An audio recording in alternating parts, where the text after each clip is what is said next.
Hey, Mama. So, I have had the honor of interviewing so many amazing mompreneurs on this podcast.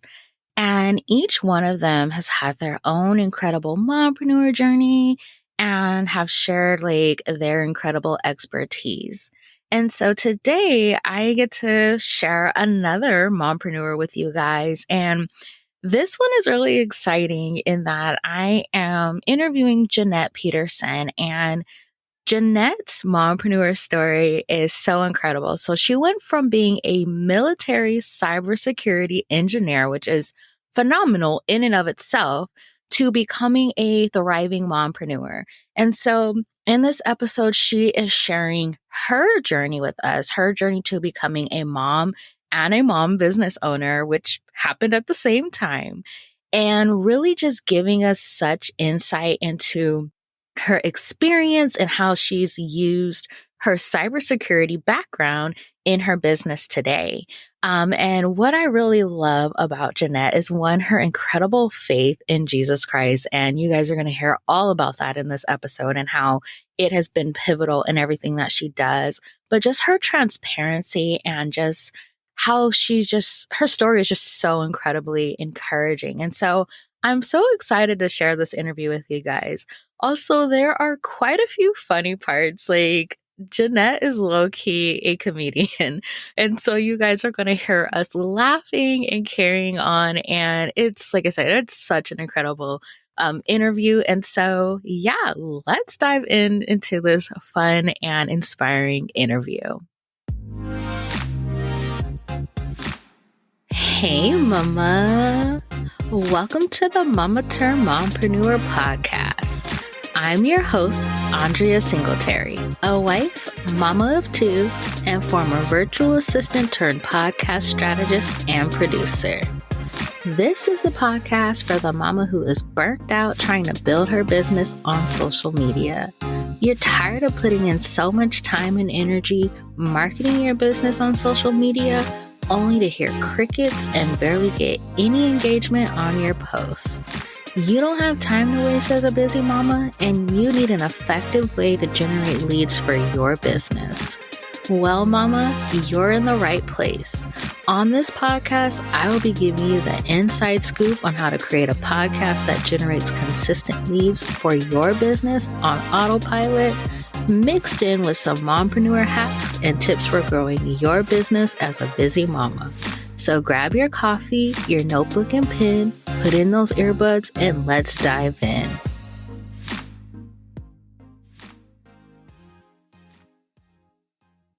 All right, today on the Mama Turn Mompreneur podcast, I'm sitting down to chat with Jeanette Peterson, and we are going to be talking all about her mompreneur journey and just really diving into that. She has a very interesting journey, and I'm excited for her to share with us. So, Jeanette, welcome to the show. Please tell us about yourself, who you are, what you do, and all about your family. Hi, I'm so excited to be here. I am Jeanette Peterson, like you said, and I am a military veteran. I am a strong believer in Jesus, and I am obsessed with business strategy. I spent 15 years as a cybersecurity engineer for the military and a little bit on the outside. And when I got out of the military, I was pregnant, and I knew that I did not want to have just 6 weeks of maternity leave. I had to be with my babies. I had to figure something out where I could work from home and make the amount of money I was making as a cybersecurity engineer, but doing something that I loved for Jesus by my kids. I had to be all of it. I was just like, how can I do all of the things? I have a 6-year-old that I homeschool, and I've got a 3-year-old. They're both girls. And we live in Missouri because we are military. All right. And that's such an amazing background. Kind of off topic, but I would love to know what led you down that path of cybersecurity or the cybersecurity. Well, I joined the military when I was 21, and my dad was he was in cyber, but he was a computer programmer. And I was like, well, if he can do it, I can do it. I'm just as smart as he is. And so through the military, I was in IT, and it became this career in cybersecurity. And the ending of it, cybersecurity part, was I would take big government systems and big military systems, or big, the last job I had was working for the VA, big medical systems, and looking at all the intricate pieces of them and saying, okay, is this a risk for like somebody getting into the network? Is this a risk for patient information being shared? And I kind of take that same mentality of like going into a business and like really analyzing all the little parts to see how it will work. Will the business work? What is viable? What is not viable? How can we fix this? What are the pain points? And I'm just like, I really just love those little teeny tiny little pieces. Wow, that is so interesting. So tell us about your journey to entrepreneurship. Like you kind of touched on it a bit, but like how did you transition from, military over to running your own business and then juggling that as a mom too? Man, that's a story. So at first I didn't even know if I wanted to have kids because I didn't have kids until I was 30. So I was like at the stage of like, all right, we are approaching like middle age-ish. Do I want kids? Do I still want kids? And so I was like doing all the things, like looking at my basal temperature and like checking my everything and like just tracking like hardcore. And I was like, all right, God, I sat in the tub one night with my husband and we got naked. And I was like, all right, we're just going to like have a candid conversation with God. And we're going to do this prayer thing. And he was like, okay, let's do it. And at this point, I wouldn't even say that I was like a strong believer or even a believer. I would call myself a Christian, but I was not walking with God. Like it was in one of those seasons of life. And I was like, all right, God, I'm done doing all of this. So if you want me to have a kid, if this is my future, I'm done doing all the tracking. I'm done doing everything. If you want me to have this baby, cool. But if not, I'm over it. And that was kind of my prayer. And my husband was like, okay, that's weird prayer, but okay, we'll go with this. Who prays like that? And then I was in the military at that point, and that was in November. In December, I found out that I would be getting out of the military. And it was like it was like on their part. I had like a medical separation. It wasn't like I was getting out on purpose. And then by January, I found out I was pregnant. And then by April, we moved across the country. So I always tell people, if you want God to change your life, you better start praying because he will move if you ask him to. So like at that point, I was like, all right, I have no idea what I'm supposed to do now. Like I don't know who I am without the military because I've been in it for over a decade. I have never been a mom before. And now I've got this new mom label, which I was really not super comfortable with. I was kind of like, okay, this is kind of shocking, especially because it wasn't happening. And then I was also like, I'm moving across the country where I don't know anybody except for my husband. All of our family was on the East Coast and we were moving to Las Vegas. So I was like, okay, this is a big change. I don't have a job. I don't have a network. I don't have anything. And so I just leaned into God as much as I could. And I found a church and a Bible study. I ended up getting baptized out there. And the girl who I met, that was like part of the baptism team, she was building a business from home as she was homeschooling her kids. And I didn't even know, like in my head, that was an option that was possible for people. Like it was just like, I had never heard of that before. I was like, okay, if you're building this like multi 6-figure, 7-figure business from your house while you're homeschooling, I want that. I want to do that. I want to be with my kids all the time with my family and do what I do best from home. I mean, like I was working in IT. I was like, I know that the internet is a wonderful thing. Let me figure out how to do this entrepreneurship thing so that way I can do that and live the life that I know can be for me too. So I leaned really heavy into video. She does YouTube videos. So I like looked into all that. I started doing financial coaching. Like, you know how entrepreneurship is. You start with one thing and it just goes into so many other things. It evolves. Yeah. Yes. I tried real estate for a little while because I was like, they give good money, but they are like slaves to their phone. If somebody calls them, they got to answer right away. And I didn't want that either. So I was like, okay. But I did like the marketing. So I started doing marketing, started doing YouTube, I started doing all these different things, which evolved into the business I have now, which is helping women who are building kingdom businesses really get that next 90-day plan together so that way they can scale, get more money, and have more time with their family, because time equity is literally the only thing you cannot get back. That's good. And that's such an amazing journey. Me and my husband, we didn't have our son till we were 31. But like we knew we wanted to have kids and stuff. And like you, tracking, like, yes. Oh gosh, getting up in the mornings, taking your temperature. Gosh, I have flashbacks to that. Right. But it wasn't until we let go and we let God take control that we conceived. Like it was to the point where I was like, I'm done with doing this. I'm tired of not actually enjoying sex with my husband. Like we're doing it just to get pregnant. So I totally relate to that. And it was like, once we let go, we did get pregnant. Unfortunately, the first pregnancy ended in a miscarriage, but God blessed us in that like a month after that, we got pregnant and I went on to have my son. So yeah, I totally get that.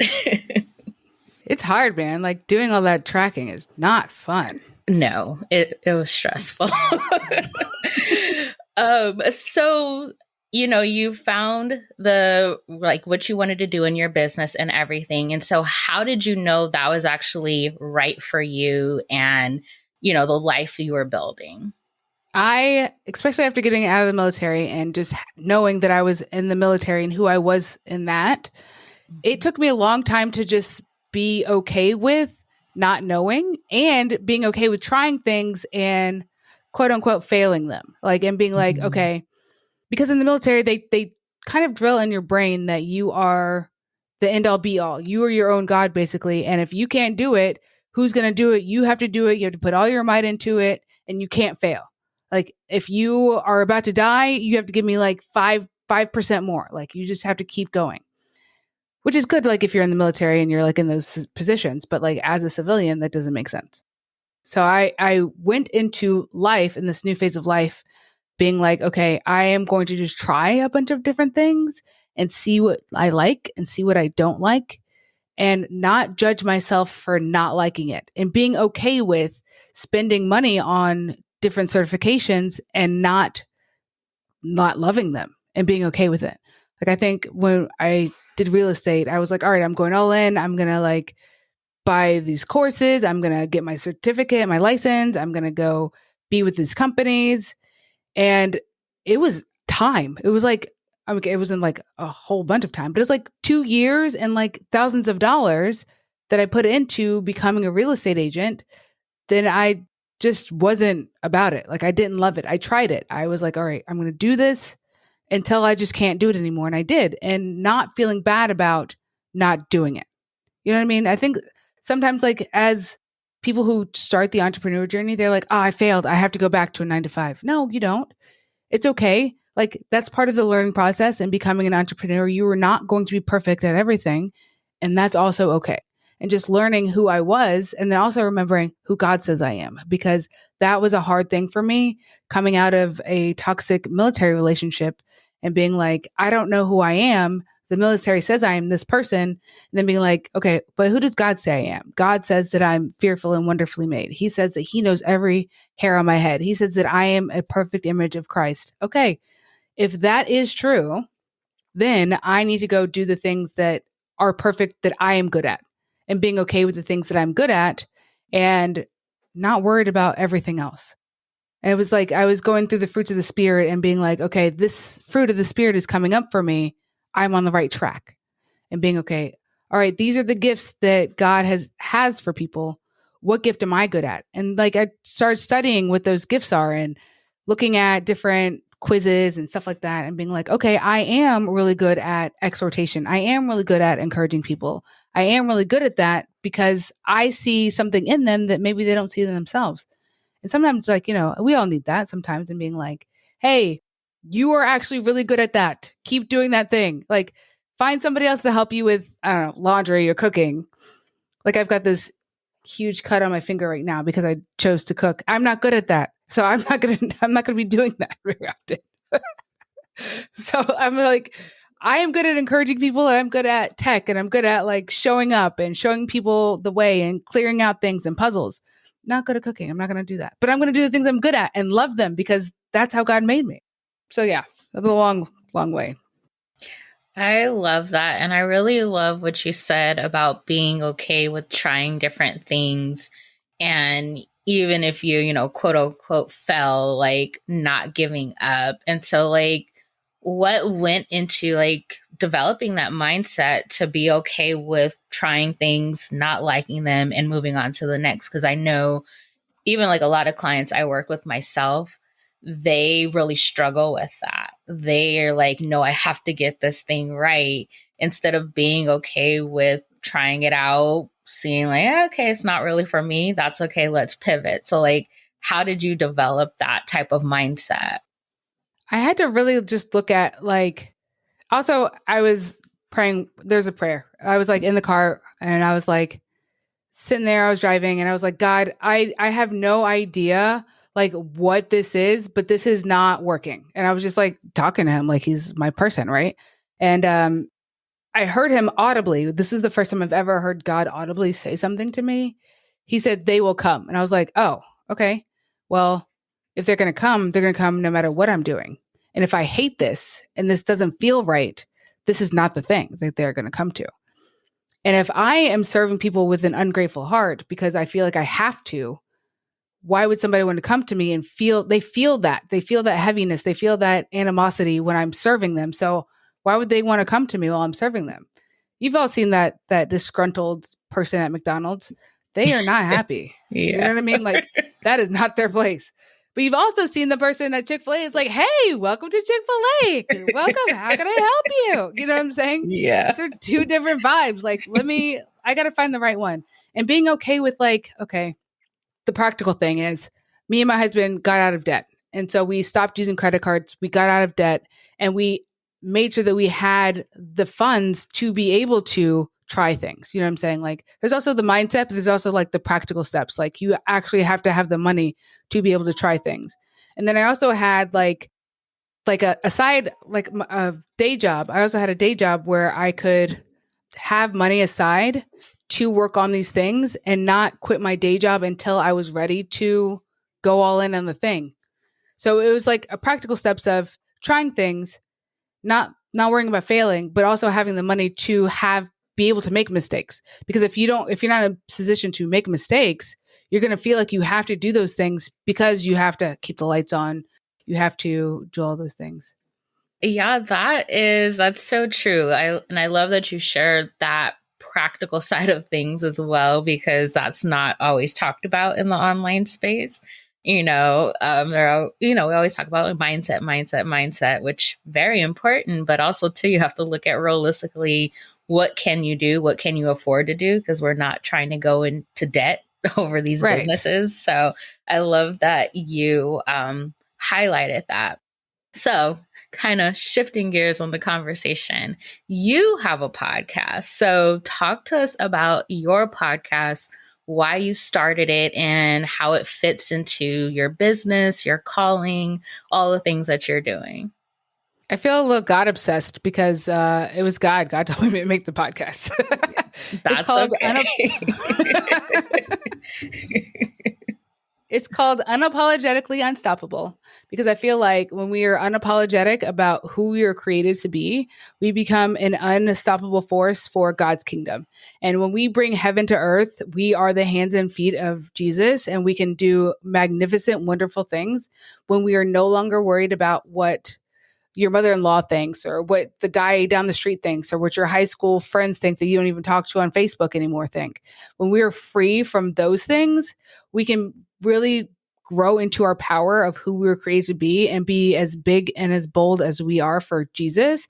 And I think that was part of the steps that I went through in order to, when I got out of the military, like I had to start becoming who I was created to be and not just an airman or not just mom. we're multifaceted people. That's who we are. We are full human beings, and we're not just one thing. And my podcast, we talk about God. We talk about like practical business strategy. I love marketing, so there's a lot of marketing stuff on there. I'm really good at tech, so we talk about tech. We talk about your website. We talk a little bit about copywriting, and then there's always some piece of God in there because I just can't stop talking about God. Yeah, I love that. So, I checked out your podcast and you had this episode on the importance of studying your audience, which I found it to be like really interesting. And so share with us, like, what does that mean? Why is that even important? And how do we actually study our audience? Yeah. So like everybody's got somebody that they have a target for. And like Walmart and Target have two different target audiences. And it's like, it's very obvious, right? Yeah. So when I am selling something, I want to make sure that I am talking to the right person. And I want to make sure that the right person is understanding that I'm talking to them and who I'm for. And it's not necessarily saying who I'm not for. Like anybody who shops at Walmart can also shop at Target, but Target customers are a little bit different typically than the Walmart customers. Like they're in there not because they're looking for a discount or not because they're looking for something a little bit inexpensive. They're looking for a little bit more higher end. I mean, it's Target. They still have a dollar spot, but it's a thing, right? So when we're looking at our audience, we start looking at who they are, what kind of person they were before they showed up on the scene. Like what does their background look like? Did they have two parents in the home? Did they have like trauma happen to them because they think differently? Not because they look differently or whatever. It's because they think differently and they're motivated to buy things differently. So if I'm talking to somebody who is going to Target, typically they will be from dual family homes, like mom and dad. They are like from the suburbs. They are typically Caucasian. They have like a higher thought process when it comes to buying things. It's not just necessity, it's also want. So, but with Walmart, it might be a single family home. It might be somebody who is like just getting the necessities. It doesn't have to be all frilly and nice. It has to function. So when we think about who we're selling to, let's say I'm selling my services, right? I have a 90-day like audit and plan, right? So if I'm thinking about who I'm selling to, I want that person to already have a business. They can't be in the beginning. They have to be somebody who is, for me, building an empire that's going to change the world for Jesus, because that's who I want to work with. I've worked with other people, but that's just who I want to work with. That's who I enjoy working with. And then I also want to work with people who have kids or who have a family, who understand what it's like, because I have kids and I homeschool. And so you might see my kid jump in here every once in a while. She was in here earlier and I was like, get out of here. What are you doing? But like, I was somebody I can relate to. Yeah. So if I'm talking to somebody about like potty training or what school looks like, they understand me because they get it and they see that. So when I'm studying my audience, I'm looking for people who have similarities to me, but need my services. Like we can relate to things. Like we can even relate to like, all right, what day is hair day? Like that's a thing in the Black community. We have a hair day. It's a whole thing. Minus Sunday. Right? Not Sunday. So like if I talk to somebody about what a hair day is, or like getting your hair washed in the sink in the kitchen, they will understand because they have a similar background to me. And that makes me more of a relatable person to them, and not just like a brand that's just saying, you need to do this because blah, blah, blah. You have to be relatable. You have to understand who you're marketing to. And if I am going to serve people of color, then I need to understand that those are things that happen in Black families, because that's just who we are as people. You know what I mean? My husband is white, so I know that white people like to play games when they get together. It's not really a thing so in the Black community, we play games, but they play different kind of games. I'm just saying. Oh my gosh. So I have to know that. I have to know who they are, and I have to study them. And I've been like looking at different games to bring to my mother-in-law's house for Thanksgiving. And I know that she's not going to play spades. She's not going to play spades. No. She's not going to play dominoes. She's not going to play phase 10. I know that already. Okay.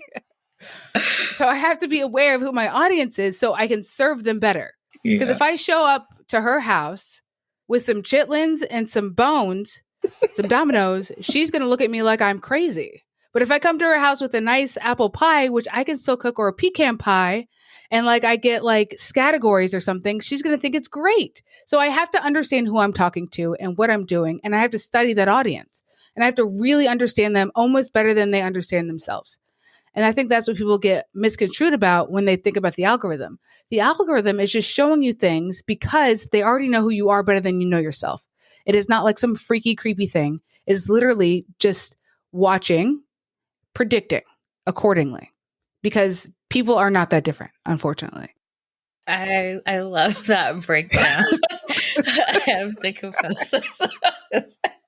But it is so true. You really have to get in the head of that ideal client, your target audience, and everything, because it is going to impact your messaging, the type of content you create, everything you do. Even for like my podcast, I have to be aware of who I'm serving through this podcast. And so everything from the guests that I choose to the type of solo episodes I create, it's not just about me and what I want. I have to think about, okay, who am I trying to serve through this? So I love that you shared that, and just the humor behind it made my day. But it's so true. So thank you for breaking that down for me and my audience. Yeah, I'm going to be cracking up about that all day. I mean, it's true though, like we just have to, because we're servants, right? We're servants first. So we got to know who we're serving. And that's what it comes down to. Yes, exactly. So one question I love to ask my guests who are moms is, what is your number one mompreneur hack? Oh my gosh. Number one mompreneur hack would probably be getting the kids down early so I can have quiet time in the morning. If I can get up before them and have time to, sometimes I will get on the treadmill. Sometimes I'll just read my Bible. Sometimes I'll just like lay there and just in silence. That is number one. Like I have to get up before them and like really get my own time before I can serve somebody else. I have to be poured into from God first before I can pour into them.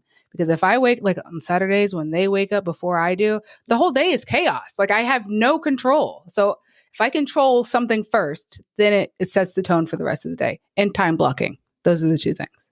Time boundaries. Yes, I love that. And I'm the same way. If the kids wake me up, that day is just, it's done before it starts. So yep. I can fully understand that. Well, thank you so much, Jess, for chatting with me. And this is honestly probably like one of the funniest conversations I've had on my podcast. So I appreciate that. So before we hop off, please tell my audience where they can connect with you and learn more about your services. Yes, I am over on the Grams mostly at Jeanette.Peterson, like Jeanette. And I am hosting a 3-day masterclass in November. So if you guys want to get on that, it's JeanettePeterson.com/simple, where I teach you 3 days of simple techniques for ease and flow in your business. So that way you can grow the empire you were called to. All right. And I will make sure to link all of that in the show notes. Well, thank you again, Jeanette, for just being an amazing guest and for taking the time out of your day to chat with me. Yes, that was so much fun, Andrea. All right. Mama, thank you so much for taking time out of your busy day to hang with me. Whether you're a podcaster ready to create podcast content that attracts her dream clients, or a mama that's ready to stop the social media burnout and simplify her marketing through podcasting, I can support you. Head on over to mompreneur.com/connect to submit an interest form so we can chat about how I can best support you. All right, Mama, I will talk to you again soon.